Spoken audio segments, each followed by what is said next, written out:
everyone, my name is Sarah and today I'm going to be telling you all about 20 upcoming LoveOzYA releases that you should have on your TBR in under 10 minutes. This is really going to be a challenge because there are so many exciting upcoming Aussie releases that I can't wait to read and gush about, but I'm going to limit myself to 10 minutes. I've set a challenge, I'm going to achieve it, and then you'll know all of the books that you should look out for next year. So let's do it! Start the timer! Number 1 is Miss Rule by Jodi McAllister, coming out in February. You may recognize her from the Valentine series. This is Ironheart, the second book. Can't find Valentine, my shelves are a mess. Let's talk about that later. Miss Rule is the third installment in a series about evil fairies set in Australia. It's just so good, you guys. It will get you on the edge of your seat. I need a Miss Rule in my life.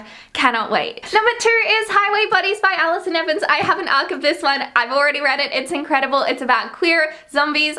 They're two separate things. The zombies aren't queer. It's about queer characters fighting the zombie apocalypse. It's great. Alison also wrote Ida, which was absolutely incredible, about doppelgangers. It's one of my favorite Aussie books of all time. Make sure you have Highway Buddies on your TBR because you won't want to miss this one. This one also comes out in February, so keep your eyes out. Number 3 is Love Lie Repeat by Catherine Greer, coming out in March. I am so excited for this book. It's gonna be great. Apparently it's like lush and intoxicating and chilling and all those good things. That's what it said on the synopsis anyways. I can't wait to read it. Apparently it's also about a group of friends, which I love those kind of books. This one will be keeping me up all night. I know it already and I can't wait to read it. Number 4 is Making Friends with Alice Dyson, which is coming out in March. I cannot wait for this one as well. Alice knows what she's going to be doing in her last year of high school, and that is study, study, study until she meets the notorious bad boy from her school, and then everything changes. Apparently this is a book about friendship and rumors and finding yourself. It just sounds so good. I need that book in my life. I need to make friends with Alice Dyson, and so do you. Number 5 is Underdog, which is a really exciting LoveOzYA anthology edited by Tobias Madden. It's coming out in March. So many of my friends are contributing authors. I just can't wait to get my hands on it. It has a foreword from our fave Flora Ferris, and there are stories from like queer romance to dystopian, and it just sounds right up my alley. I love anthologies. Ever since I read the LoveOzYA anthology, which is the one that like got me into anthologies, I've just been desperate to get my hands on all of the ones that I can find. So Underdog, can't wait to get that one in my life, coming out in March. Number 6 is What I Like About Me, which arguably has the most gorgeous cover out of all of the books I'm talking about today. It is just so cute. What I Like About Me is a book set in an Aussie summer about a girl who unexpectedly joins a beauty pageant. If you're a fan of Dumplin', this book sounds right up your alley. It sounds like such a fun, heartwarming book about self-confidence and not letting anyone hold you back, and that is a book I need in my life. That one is coming out in March and I can't wait to get my hands on it. Number 7 is Four Dead Queens, another book coming out in March. Oh my god, you guys, if you haven't seen this book around everywhere, where have you been? Everyone has been raving about Four Dead Queens and I cannot wait to read it. This is a fantasy novel about 4 quadrants ruled by 4 different queens who rule the lands in very different ways, and then one day all of the queens are murdered. After intercepting a comm disc, one of the characters has to work out who it was headed for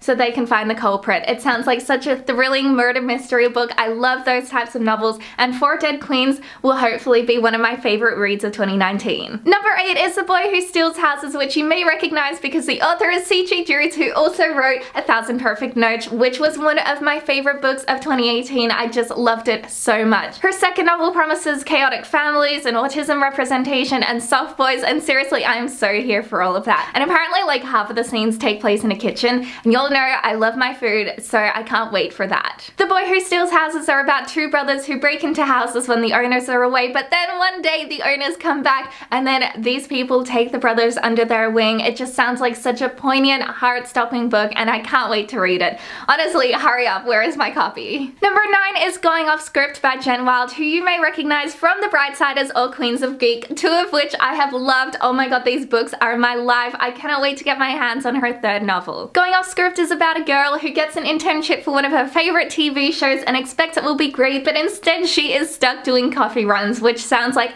the worst. One day she decides to write a script for a new show and gives it off to the head writer, but then the head writer makes her lesbian character straight. She isn't here for it and neither am I. Apparently it is a modern take on the media portrayal of LGBT people. It just sounds phenomenal. If it's anything like her 2 previous books, I'm just gonna fall in love with it. Going Off Script comes out in May and I'm so excited. Number 10 is Aurora Rising by Jay Kristoff and Amy Kaufman, which you may recognize from the amazing Illuminate series. Seriously, this this iconic duo is back with another fantastic sci-fi series. I can't wait to get my hands on it. Check it out in May. It is all about this crew of misfits who no one else wants, and this place that's like on the brink of war that has been like building up for a million years. It just sounds like everything I could want for a Jay and Amy book. Seriously, if you have not read Illuminae, where have you been? It's fantastic. Has like illustrations on the pages.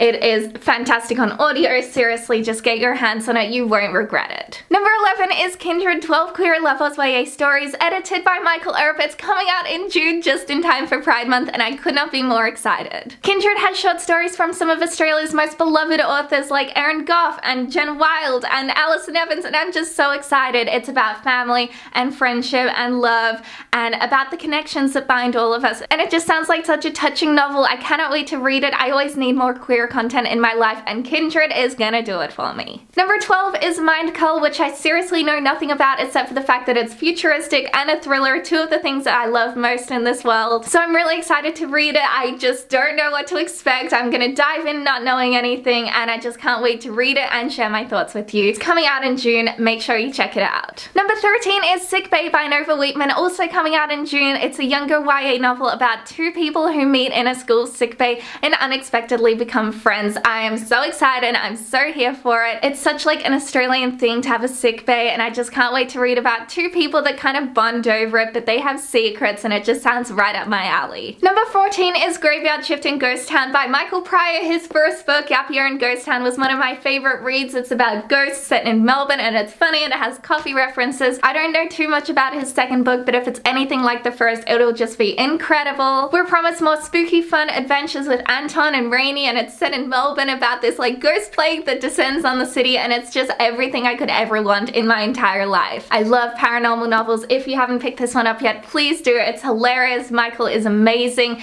and I can't wait to read his next one in July. Number 15 is The Surprising Power of a Good Dumpling, which comes out in August by the author of Freedom Swimmer, which is absolutely incredible. Please pick it up if you haven't already. This book is about a Chinese Australian teen who's growing up in Sydney, but her mom has a mental illness, and because of the stigma, she doesn't really get help, and her daughter is forced into the caretaker role for her younger siblings. It sounds like such a touching novel about family and stigma and love, and if it's anything like Freedom Swimmer, I'm going to absolutely adore it. Number 16 is It Sounded Better in My Head by Nina Kenwood, which is also coming out in August. I know nothing about this book, but I'm sure it's set in Australia, and I've heard it's really like uplifting and funny, and so I can't wait to get my hands on it. This is Nina's debut novel, so I'm really excited to pick it up and support her, and so should you be. Number 17 is Please Don't Hug Me, which is a debut novel coming out in September. It sounds absolutely amazing. It is about a neurodiverse year 12 teen who's dealing with tragedy, and she also has to ditch her fake friends, and she's finding companionship in the most unlikely of places. It sounds like such a touching, beautiful novel. I cannot wait to read it. Its own voices for autism representation, so I'm really excited to pick this one up. Number 18 is Oasis by the author of What the Woods Keep, which I absolutely love. I don't think we have an exact month that this one is coming out, but hopefully like fall, so September, but nevertheless, I'm really excited to pick it up. Apparently it's about what happens when you're working on an archaeological dig site when a sandstorm hits. It sounds absolutely terrifying. What the Woods Keep gave me nightmares, so I'm sure Oasis will do the exact same thing. Apparently you'll be questioning what's real and what isn't, and it sounds so great and so nightmarish, and I'm very excited and very scared already. Hopefully we'll get that one in September, but I'm just so eager to get my hands on it and experience the nightmares all over again. Number 19 is Monuments by Will Kostakis, who also wrote The Sidekicks, but this time he's doing fantasy. It's about three teens who suddenly inherit the power of creator gods who can like change the world and stuff, and it just sounds incredible. I don't know anything about it beyond that. Can't wait to get my hands on it. Make sure you check out our legend Will Kostakis if you haven't already, because this book is going to blow your mind.